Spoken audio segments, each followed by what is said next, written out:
My fellow Americans, Laos is far away from America, but the world is small. Its 2 million people live in a country 3 times the size of Austria.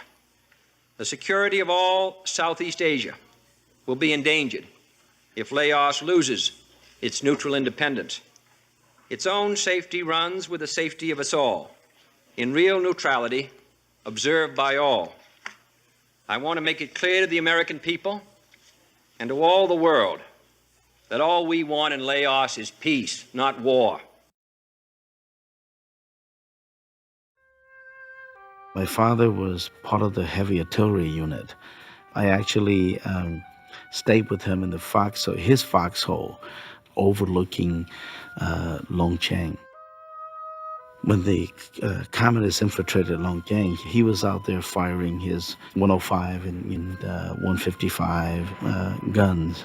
So I was out there with my father, and I'll be in the foxhole.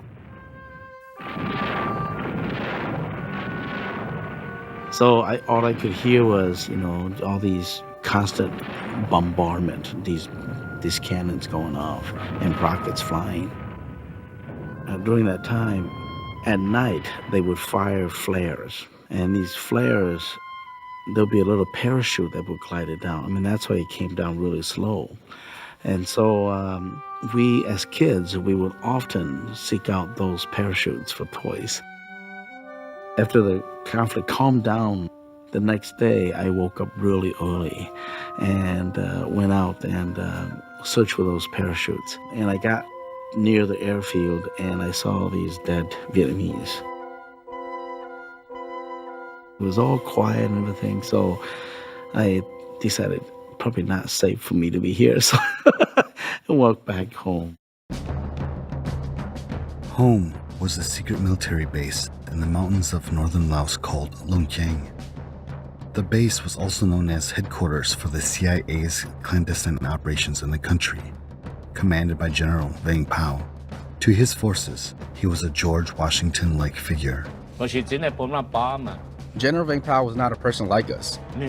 He was a courageous and powerful man. Hmong people believed that the heavens sent Vang Pao to be our leader. To this day, Hmong people still honor and believe in Vang Pao. General Vang Pao had a calling: fight against the violent North Vietnamese communist invasion of Laos. Few in the United States were aware that next door to the Vietnam War in Laos, the CIA was running a full-blown military operation, minus most of the U.S. armed forces. It was the so-called secret war. The communist Pathet Lao, with the backing of Ho Chi Minh's North Vietnamese Army, were the enemy. Hmong, Khmer, Lao, Mien, and soldiers of all ethnicities defended Laos, with the help of some very powerful and secretive friends.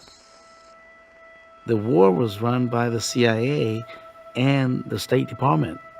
So the State Department and the CIA are not part of the Department of Defense. The secret war became a model for future war operations carried out by the CIA. The clandestine war in Laos killed tens of thousands of Lao citizens. Among the hardest hit were the Hmong of northern Laos. Tens of thousands died in the war.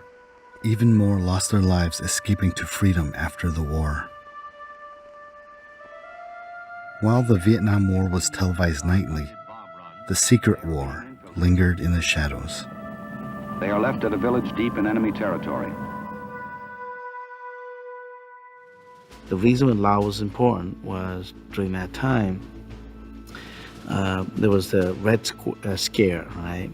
So basically, fear communism. Communism gonna dominate Southeast Asia. We already have China there, and so you have North Vietnam. Now it's a communist state, and so if the country of Laos falls, then the rest of that region would fall to communism. It would turn red. So it's the domino theory, right? So if one domino falls, the rest of them would fall. U.S. President Dwight D. Eisenhower was particularly concerned that if Laos fell, it would be a gateway to India, a communist domination of an entire hemisphere. after the Geneva Conference in 1954, no one was supposed to be in Laos. North Vietnamese was using Laos as a staging area to resupply, and Laos was supposed to be neutral. No one is to touch the country of Laos. In the end, neutralism was impossible. The efforts of a communist-dominated group to destroy this neutrality never ceased. In the last half of 1960, a series of sudden maneuvers occurred, and the communists and their supporters turned to a new and greatly intensified military effort to take over. And so the United States basically said, okay, so if North Vietnam's going to play this game, we can do the same thing.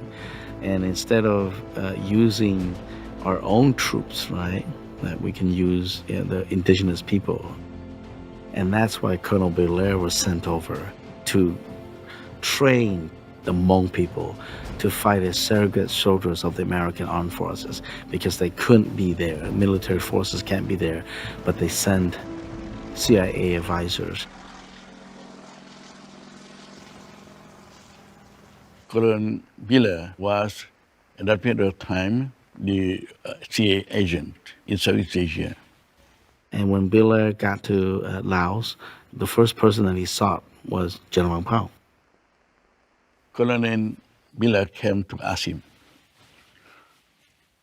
Lieutenant Colonel Vang Pao, if the Royal Lao government send you ammunition, guns, I would like to ask you, if someday you and your Hmong people are going to turn the guns against the Royal Lao government, Colonel Vang Pao said that, Colonel Belair, I am an officer of the Royal Lao Army. My Hmong soldiers and I, we never turn our guns against our Royal Lao Army, and because of that, I asked you for help.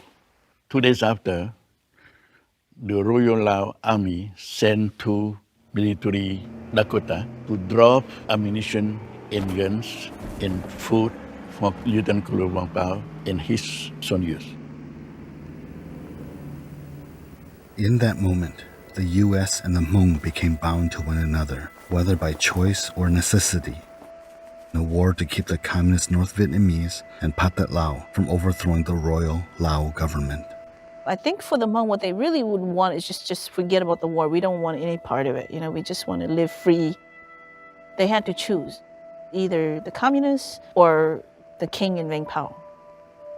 Even if the communists ruled Laos or the king ruled Laos, it's the same for them. They're still a minority, right? They're still going to be discriminated against. They'd rather not pay the price if they don't have to. The fact that they ended up paying the price in northeastern Laos on both sides, was because they were forced to choose, one side or the other.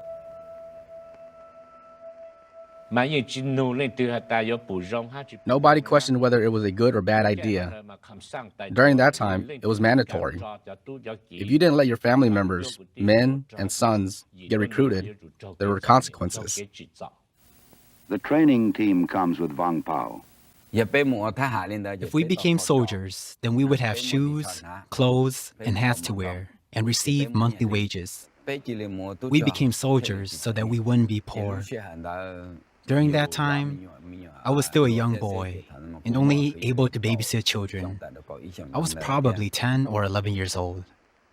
After I finished high school, I wanted to go to Vientiane to learn English, to become a teacher, and to teach the Hmong children in the villages.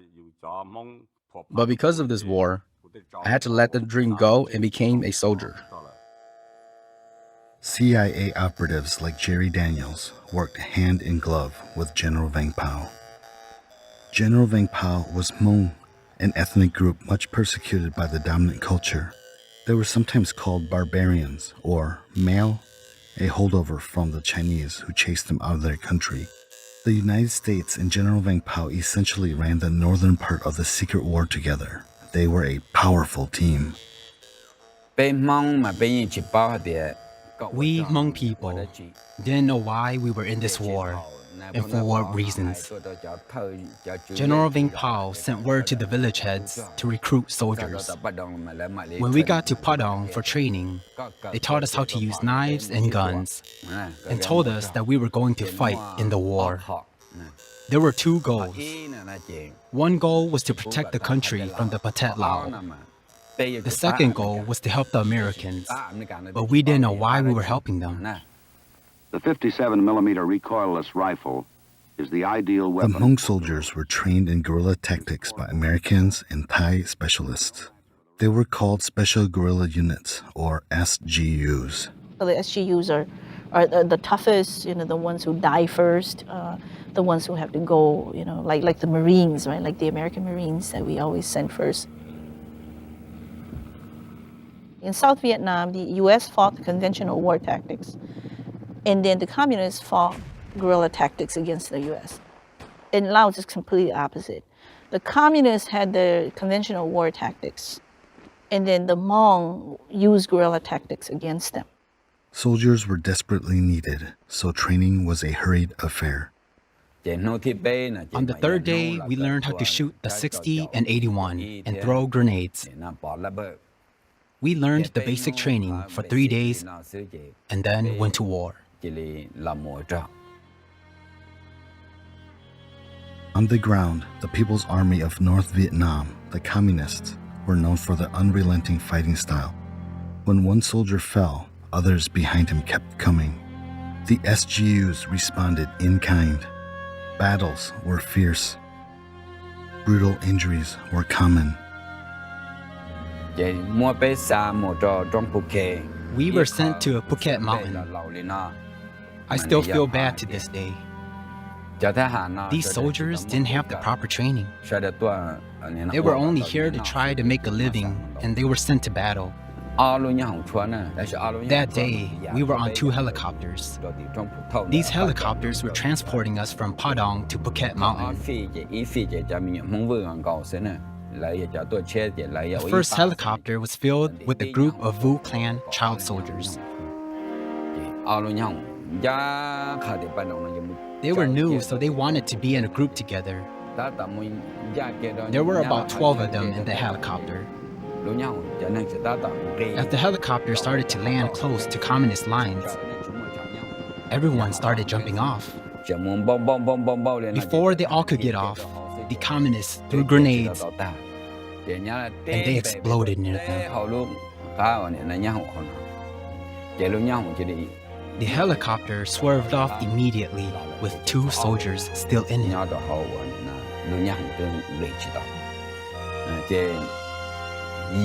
There were 8 child soldiers that died there.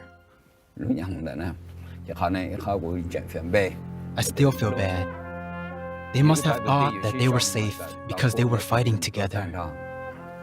But they all died.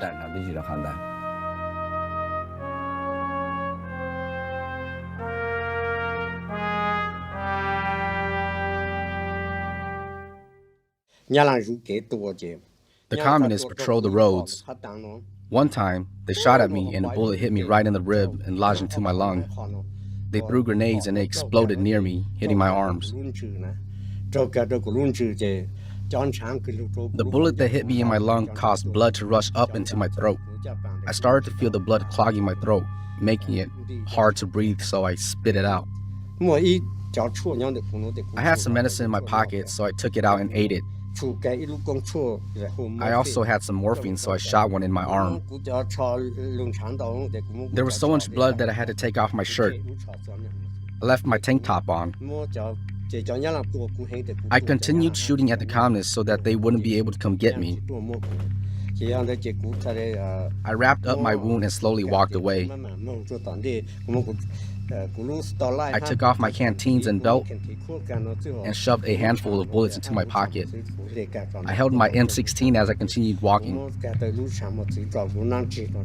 A grenade then went off about 2 feet behind me.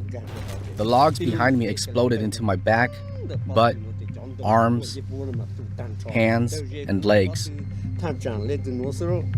It was so hard to walk because of the pain, so I started crawling. The flies and leeches were everywhere. They were getting into my eyes and my wounds as I lay to rest for a while in my large pool of blood. I came upon a group of soldiers near a small hill and I called out to them. They were not a part of my group. They were Yao soldiers. I was sitting inside an abandoned communist bunker, and so when I called to them, they came to help me. There were 6 of them. They took me to their base where they put me by the campfire and told me to warm up here. My captain heard that I was at their base, so he and another soldier came to get me. My captain told me that we needed to leave because a helicopter was not able to pick me up here, and the communists were planning to attack this base tonight. I told them that I was in too much pain to walk. They continued to convince me that if we stayed, then we would get captured, and I had already suffered this far. I was in too much pain, so they told me they would carry me. As they held me up, I felt the bullet in my lung and all the wounds on my legs. It was so painful, I thought I was going to die. They both slowly carried me and we walked back to an area overnight. The next day, they attempted to airlift me, but they were unable to. So we waited for a second plane to come airlift me. They took me to Long Chang, and then eventually to Nasu.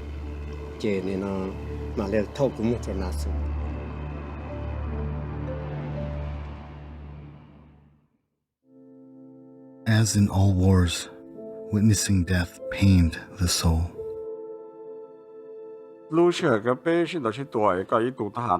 During war, when one of your soldiers or friends dies, there will be tears.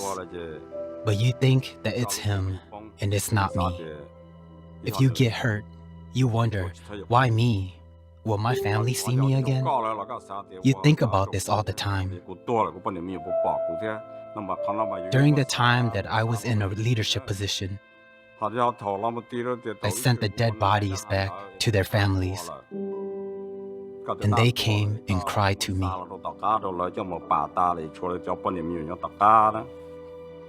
They'd come and cry to me, and I didn't know what to do.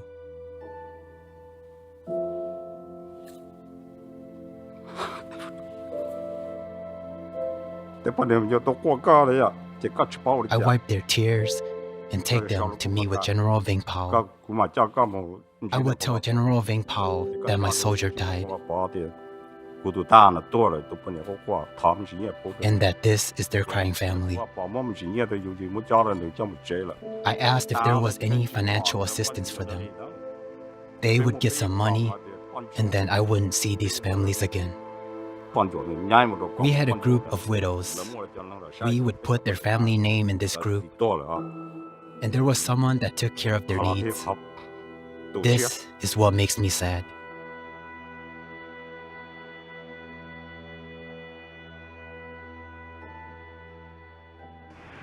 While the special guerrilla units were in the midst of unforgiving hand-to-hand combat, air support and aerial assaults piled up more damage against the North Vietnamese and Pathet Lao.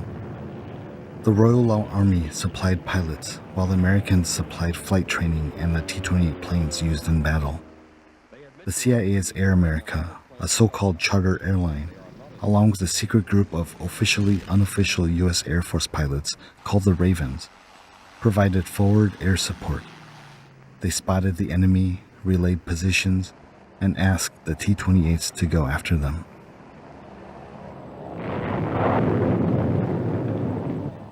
Radar and satellite tracking were crucial to air operations. Only in recent years has the U.S. acknowledged an isolated installation called Lima Site 85.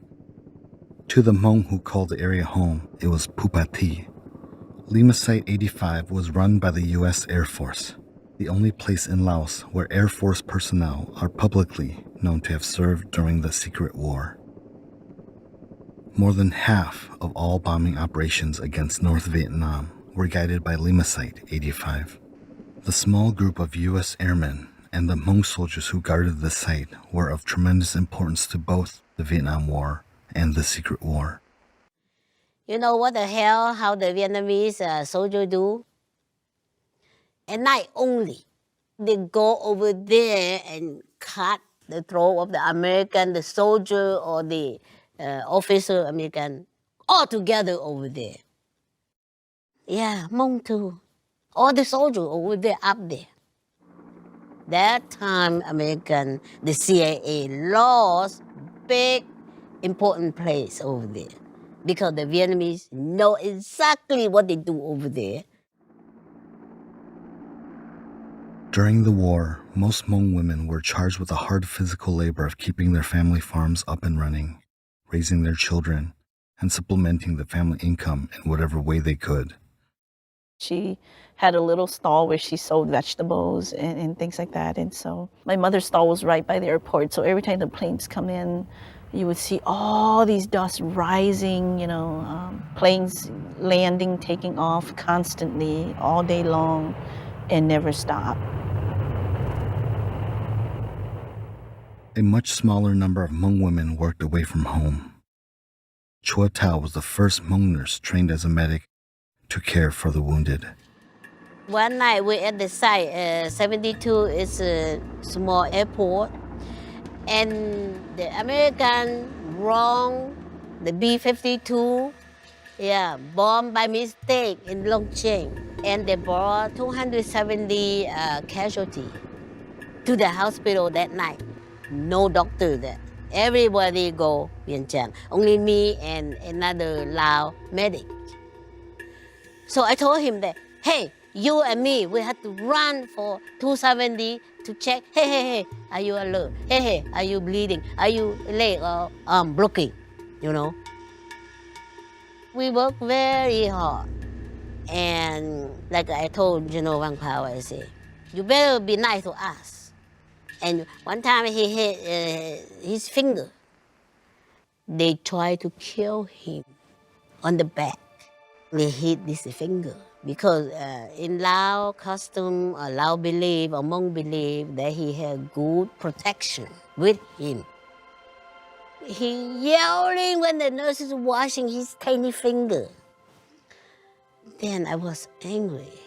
I go and hold his hand. I say, come on, General.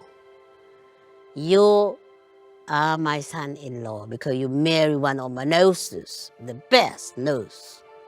Listen. Then I hold his hand and I say, give me a syringe. They give me a syringe. I say, is that okay? He said, what are you going to do? I said, because yelling, I'm going to give medicine in here and not hurting you. Oh, no, I don't like the needle. I say, Sinus General, the soldier cut off the arm, cut off the leg. I never see you. And now your tiny finger doesn't hurt. And he looked at me very strange. I said, stop looking at me. Stop looking at me like that. I want you to come and visit those soldiers sometime. But you are so busy, I never see you. Then after that, he come visit. An NBC News crew captured the head of all Hmong forces, General Vang Pao, on one of his later visits. Since 1961, the secret war had swallowed northern Laos. Losses were heavy on both sides. The Paris Peace Accords were signed in 1973, ostensibly putting an end to the war in Vietnam. Next door, General Vang Pao was pushing hard to continue fighting. The communist North Vietnamese and Pathet Lao had not let up. But a corner had been turned. The U.S. wanted out of Southeast Asia, and that included Laos.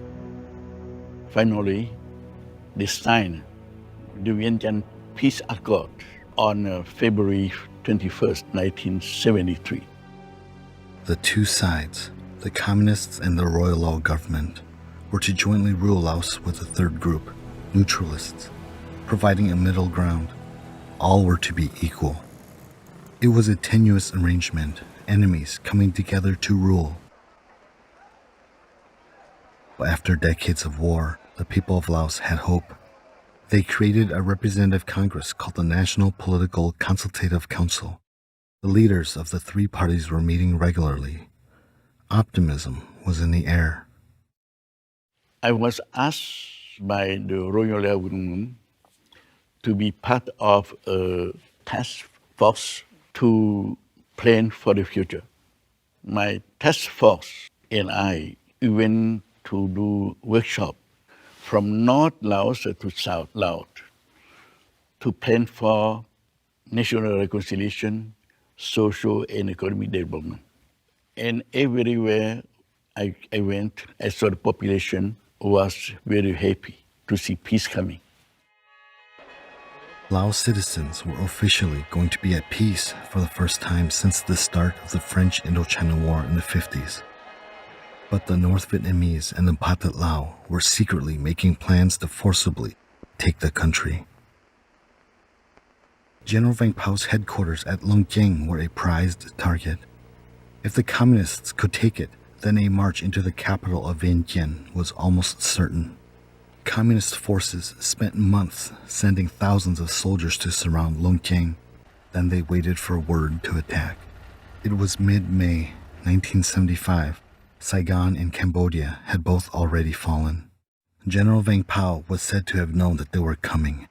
He was ready to stay and fight, but the CIA ordered him to make a clandestine escape to safety in Thailand. No one was to know for fear of the chaos his absence could cause. His closest soldiers engineered his escape by first getting him out of his house. When we got to the steps, I took off my hat because it had a large brim and put it on him. I held onto his arm and we walked side by side towards my car. We popped the smoke signal and yellow smoke rose to the sky. The American U.S. aid helicopter was already circling in the river valley, waiting for us. They circled up and landed next to the fish pond.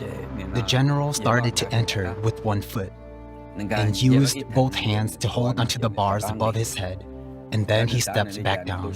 I don't know what he was thinking. He points his finger to the sky and spins it around. He then stamped his foot twice on the ground and got on the helicopter.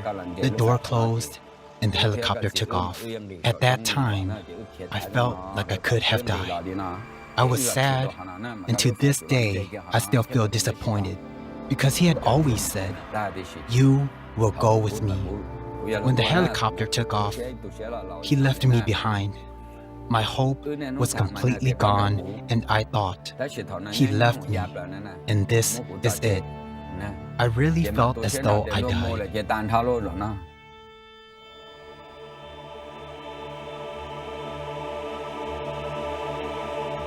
While General Vang Pao's escape was meant to be secret, word got out. Those who could made their way to Long Kieng in hopes of getting a flight to safety too. Grandparents, cousins, aunts, and uncles were gathered together to make the trek through the mountains to Long Kieng. It was very chaotic during that time. And when we got there, it was several thousand people were all waiting there. And then soon, the plane started to come. And then it landed, and then people were just like...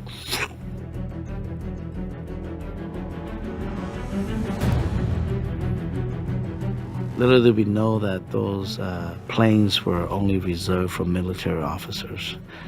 In fact, General Vang Pao said that each of those planes were designated for a colonel. When the plane landed, and they said, "This is Colonel Sandang Xiong's airplane." And so my dad said, "Okay, if it's Colonel Sandang Xiong's airplane, then let's go." And so everybody flocked, and then these C-46 are quite high, so you need to climb the stairs all the way to the door. And so they pushed us, and then my dad pushed us. My mom got in, my brothers got in, I got in, and then they closed the door. And it was like sardines in that C-46. You could probably fit about 30 people in there, but must have had been over 100 people in there.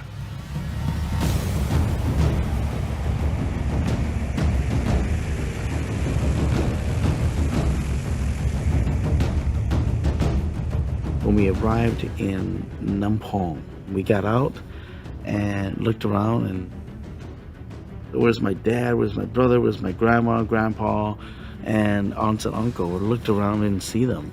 And I remember waiting at the airport with my mom to see when the next plane's gonna land and whether my dad and my grandma and grandpa was gonna step off.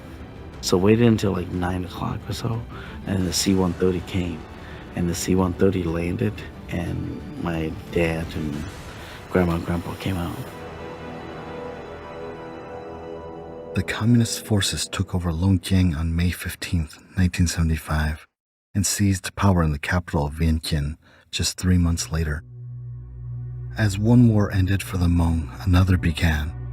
This one was a fight to get out of the country and then onto France, America, Australia, or whichever country would take the refugees.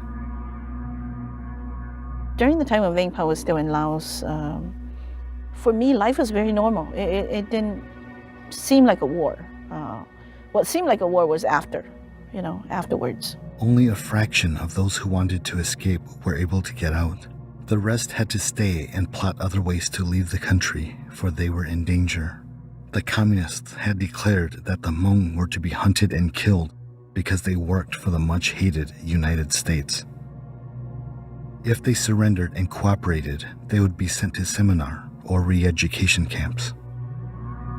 Indoctrination, torture, deprivation, food deprivation, especially where you're giving, just very minimal rice and water, called in daily to be beaten, psychologically tortured, where they would pull the gun to your head, like Russian roulette type of things, and you never know when the bullet is going to hit you, and if you survive it, then they take you back to your barracks, and the next day it starts over.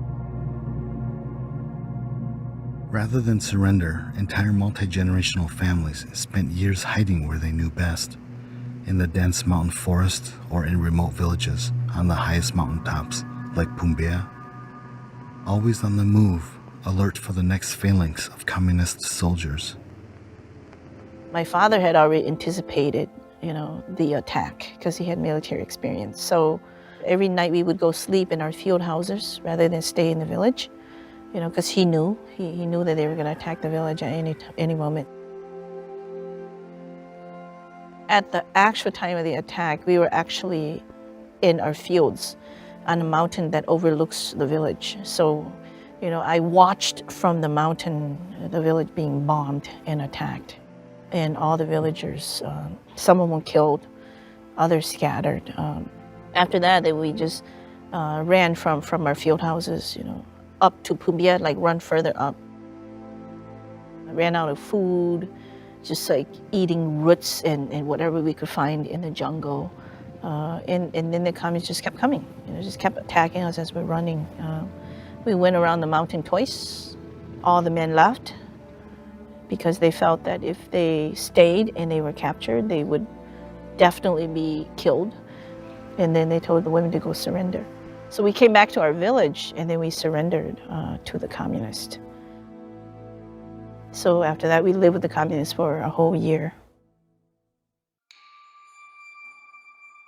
Surviving in communist villages meant wrenching choices. The Her family, Mom, Ku Yang, and Dad, Sia Ying, were perilously close to not having their daughter Sia make it to America. During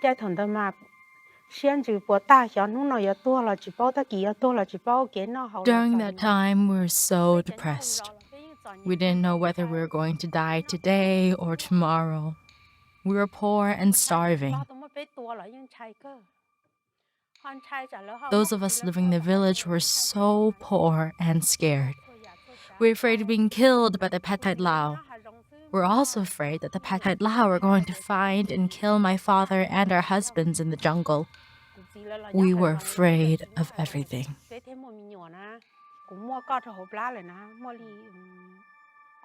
During that time, my sister-in-law was pregnant, I was pregnant, and my cousin was pregnant.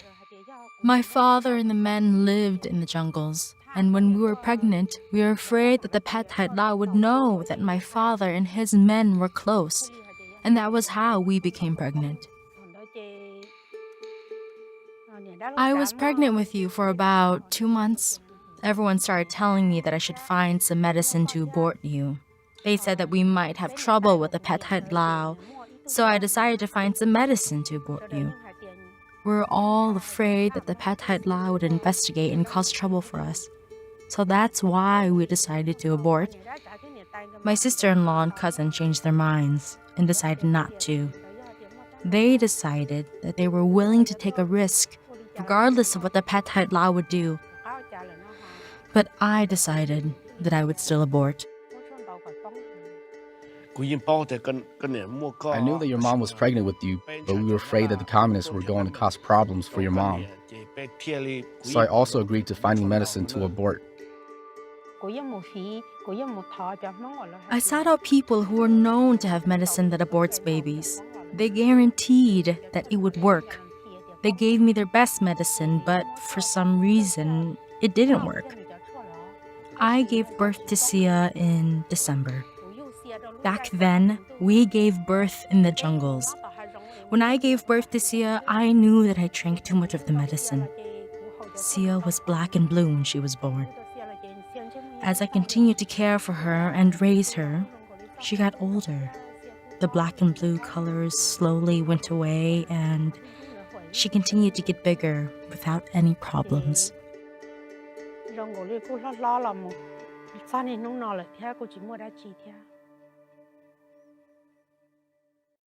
Whether families surrendered or hid in the jungles, the ultimate goal was escape.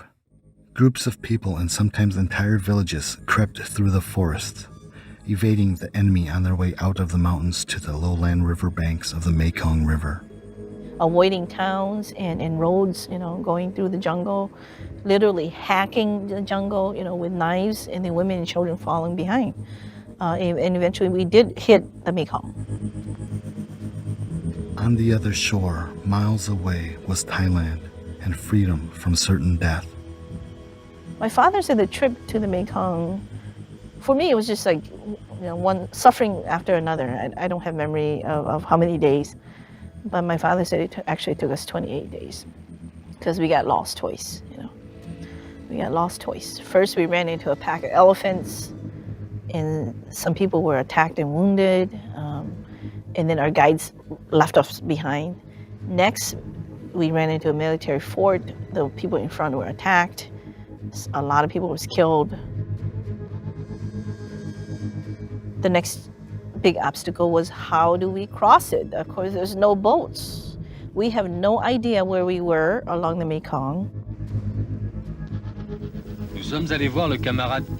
The river was also patrolled by the Pathet Lao soldiers like these who were interviewed for a documentary by the French television channel TF1. Si les Méos traversent le Mékong, est-ce que vous les arrêtez ou est-ce que vous tirez sur eux? On tire. Ce n'est pas moi qui donne l'ordre de tirer. Ce sont nos supérieurs qui nous ont confié la mission de contrôler cette frontière du pays. Nous devons appliquer à la lettre leurs instructions. Ces groupes de Méos, si l'ordre est de les massacrer, nous les massacrerons tous. The Pathet Lao weren't the only threat. Many Hmong did not know how to swim, and with a fast-moving river as wide as 2 miles, many people drowned. So my father said, okay, chop down as much bamboo as we can carry, come back, use that, as floats. Years later, people made story cloths, or bandao, to process their experiences. Put 2 poles, in triangle like this, and then fit another pole, and it fits right under your armpit. And then you put another pole right behind it, and you get in there and tie in. And then they strung the bamboos together, so one family would be floating together. We waited until nightfall, and then we just plunge right into the river and swim, literally swim for your life. Even tiny things like crying babies were a mortal danger. Silence meant survival. It was 1979 in March. We had our 3rd child, who was a little girl. We were about to escape to Thailand. As we got closer to the Mekong River, everyone in our group agreed that we would be unhappy with anyone who had a crying child, which would have given away our location and gotten us killed. We didn't give opium to the older 2. We gave opium to our youngest one, who was about 16 days old. After we gave her some liquid opium, she became unconscious as if she died. After we crossed the river to Thailand, she did wake up. So we continued to heal her and cure her with medicine. Not everyone was lucky. Children and the elders were especially vulnerable. When we crossed the Mekong, my dad actually put me with 2 other relatives of ours. So I was actually separated from my family, and I got to Thailand, I was actually alone. My biggest fear was that my parents would die, right? They would be shot, especially my dad. And now they're really gone. So I was just thinking like, oh my God, I could be an orphan. And somehow I knew that there was a Ban Vinai, and my parents had told me that I had an aunt there. So then I was thinking like, wow, I may have to go to Ban Vinai and find my aunt. Thai soldiers and aid workers patrolled the Mekong in order to collect those who made it across. Over 50,000 Hmong were estimated to have died trying to get into Thailand, more than were killed during the war. French television's TF1 documentary crew happened upon some Hmong refugees as they first stepped foot into Thailand.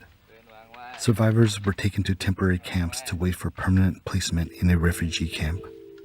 There'll be loads and loads of buses that would keep coming, and I was just sitting there looking at the people that, disembarked from the bus and thinking, where's my mom? Where's my dad? And every bus that came, I didn't see them.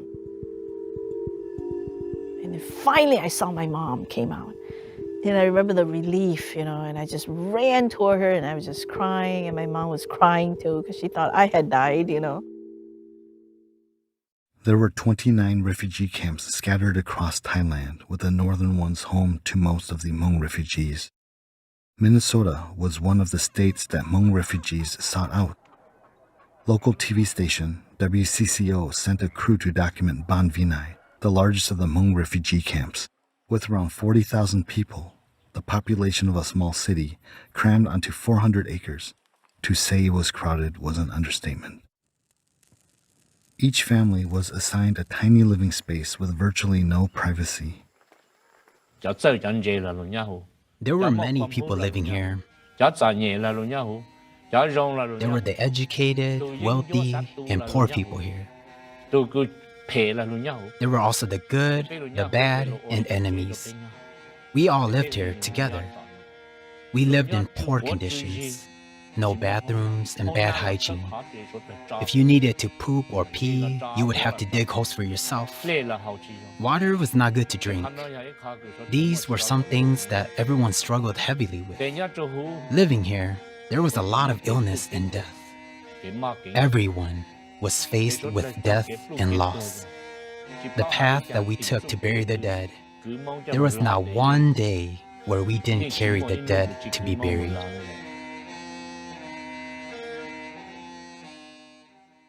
Thai officials wielded incredible power over the Hmong in the camps.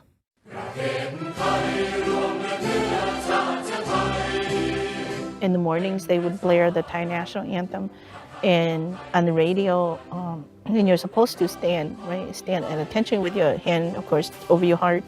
And Hmong people, they don't have that kind of practice. They never saluted, They had a rule where if you move while the national anthem is being played, whether you are a child or an adult, they would either hit you or they could put you in jail for a period of 24 hours. And I remember probably one time I moved. For days and nights, I had this nightmare about some Thai officer coming in and carting me off. I did witness some beating, where the Thai police would be in there. People didn't stand, they continued doing what they want. And then they would just pick some guy and beat him up. Kids did a lot of growing up in the camps. I remember going to the market with my father in the camp. Yeah. They would play these Thai songs. I remember your favorite singer, Dao Bandong. Right. And that market was the first time I heard him sing. And I was looking at some yams. And The only reason why I remember that particular yam really well was because I was examining it, only because the song was on and my father looked really sad and I didn't want to look at his face. So I looked at this fruit that was in front of me. I remember that fruit because of that scene in that market. Some families spent more than a decade in the refugee camps. Children were born there. People married. Neighborhoods were created, all the while waiting for their names to show up on a list of families approved to leave. And even then, it wasn't simple. Our name came up twice. We didn't want to come. Family was divided into two. It was my parents, right? And then it was my grandma and grandpa and my aunts and uncle. So if we were to leave, what's going to happen to them?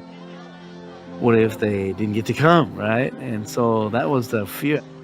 Here we are, we came all the way here. We're going to leave them here, and we're going to go to America and a country we know nothing about. We don't even know where it is, right? Or what state we're going to be in.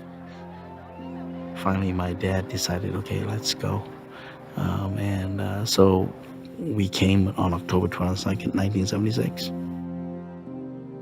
I remember the first time we walked to this place to look at that list, and my father didn't see our name on it. And that was when I knew that going to America was really important for my father. Reaching the United States after years of surviving endless war brought one level of relief. The daily chance of dying fell dramatically. But the absence of immediate trauma released long-suppressed fears and emotions. My father was really depressed when we first came. I think it's hardest for the men. Hmong men don't want to admit anything, right? And so he may not want to say, I'm suffering from, and we don't have a word for mental health in the Hmong community, in the Hmong language. And so the only word for mental health, the only equivalent is the person is crazy. And so you don't want to be labeled as a crazy person, I'm suffering through this. When I sleep, I sometimes scream and yell, and my wife wakes me up and asks me, "What's wrong?" I would tell her that I dreamt that we were still at war. Sometimes when there's a loud noise, it startles me and reminds me of the bombs that the communists shot towards us. For over 41 years, these things haven't disappeared from my head. When I think about these things, I feel my body get all warm. I've been controlling myself, and so I haven't talked to any doctors. You're always on the alert, and even to this day, I tell my wife and I tell my children, in the middle of the night, don't just come screaming into my room, because you put me in that mode, right? And this is where the PTSD comes into play, right? I think I may have suffered, I may have PTSD, because if in the middle of the night, if people come in and scream and yell, I would just stand right up. I was just like, what's going on, And if that's, I'm experiencing that, just imagine someone in the battlefield. They are still living with a war that hasn't ended for them. Soldiers also have to live with old war wounds.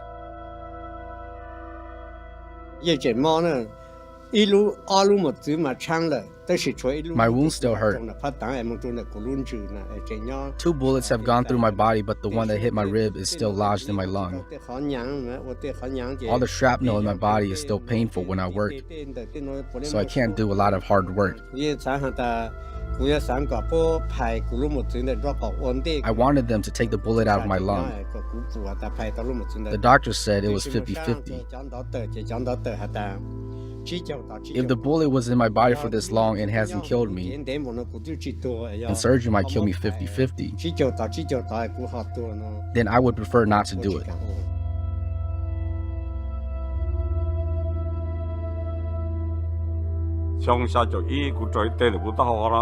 In 1971, I got hit on the head by a bullet from an AK gun.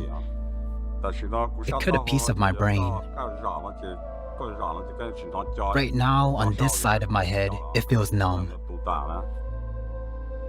My memory is not that great anymore.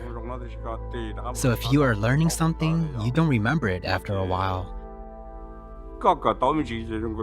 Talking like this is fine, but when we talk about learning something, you sometimes forget.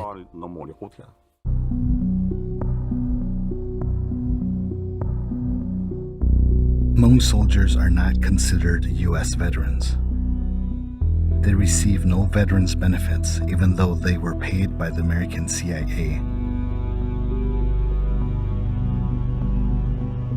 One Hmong that died in Laos meant one American from South Vietnam going home. Because we prevented the North Vietnamese Army from going into South Vietnam to massacre the Americans down there.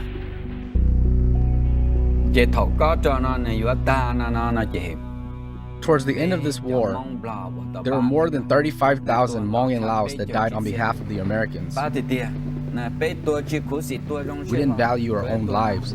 We were more than happy to die for the Americans. This is what we did. To be frank, this was a secret war. The Americans kept us a secret, and the whole world didn't know. After we lost the war, the whole world knew about the sacrifices we made for the Americans. We were their soldiers, and we fought for them in secret.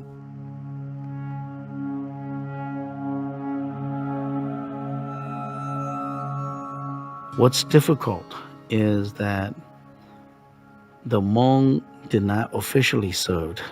When you look at the conditions, right? Did you serve officially as an American, GI, right? No. And so it was through the CIA, which is not military, it's not a military branch. Many of the veterans have been fighting since the 80s to obtain veterans benefits.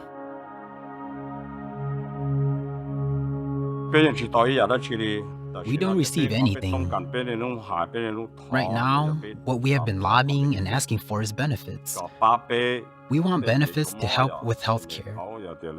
Whatever the American Vietnam veterans get in benefits, we would like the same. We also want burials for our dying soldiers. We want to be buried in the cemetery with other soldiers. We hope that one day, America will recognize our efforts during the war.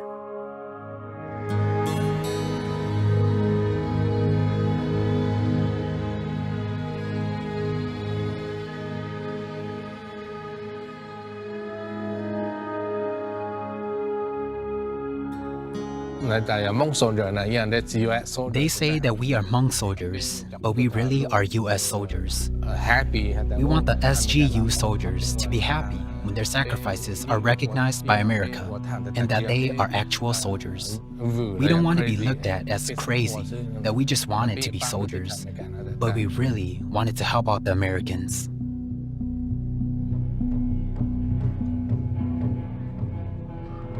So I don't know whether we should hold our breath.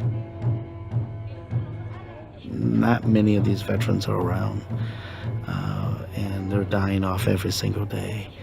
And many of the policy witnesses are all dead.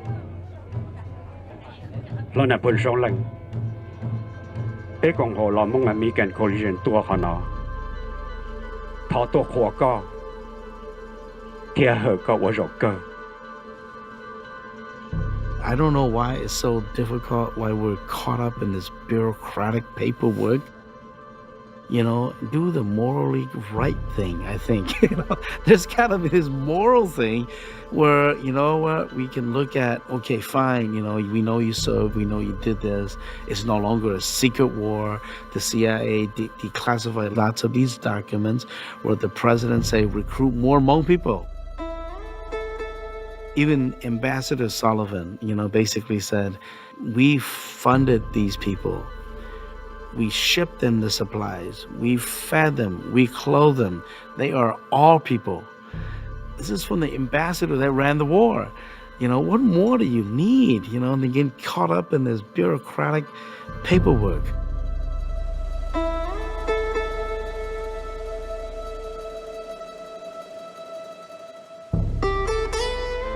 We served the United States of America. We protected Americans' interest. We died protecting Americans' interest. Why the feet dragging and the closed lips? This is 41 years later.